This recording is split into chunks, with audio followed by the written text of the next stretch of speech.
Now, in a developing story, petroleum industry trade unions have highlighted the need for a system to impose fines on companies that supply substandard fuel.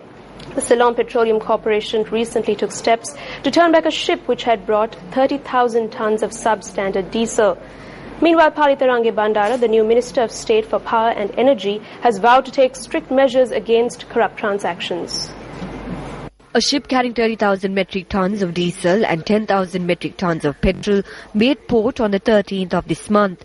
According to the CPC, the fuel had been supplied by the Singapore-based Unipec Corporation. The CPC accepted the cargo of petrol as it was of an unacceptable standard, but rejected the 30,000 tons of diesel.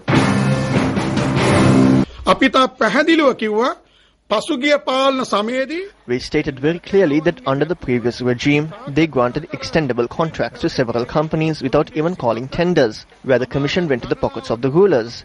This has happened again. This is the document.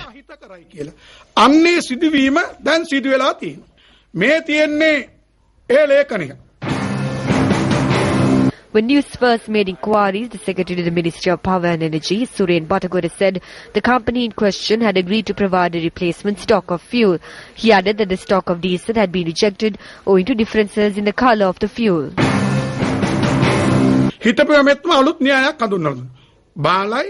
The former minister introduced a new agenda. It is below standard, we will not accept it. And then he tells the company to please send a replacement stock. We were against this back then. This is because it affects the uninterrupted distribution of fuel across the country. This problematic situation is graver when you have a refinery. It is good that the company has been banned, but compensation must be sought. There are conditions in the agreement. When they sign an agreement, they must meet our needs in terms of the type of fuel, the amount, the date of delivery, and the parameters.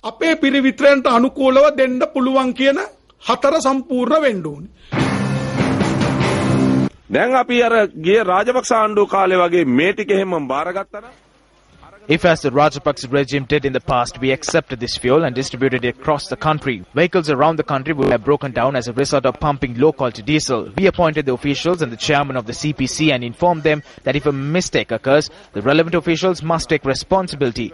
We will not pardon them or rescue them. We took a direct decision and told Unipec Singapore that we would accept the 10,000 tons of petrol and that they should take back the diesel. We asked them to take it, and if they wish, to get their inspectors to inspect it. We said it is not up to our standard. We would not accept it.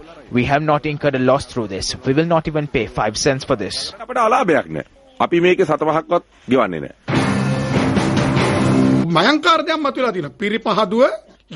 A serious situation has arisen.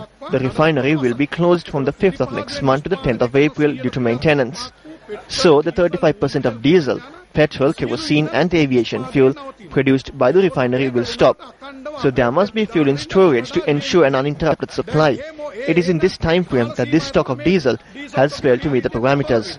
The same happened in 2010 when substandard fuel was brought in while the refinery was closed. We have 100,000 metric tons of diesel in storage. On the 18th and 19th, 2 ships carrying fuel that we ordered will arrive in Sri Lanka. There's plenty of fuel. There will be no shortage. We will not allow a shortage to arise either. And neither will we sell substandard fuel to the people.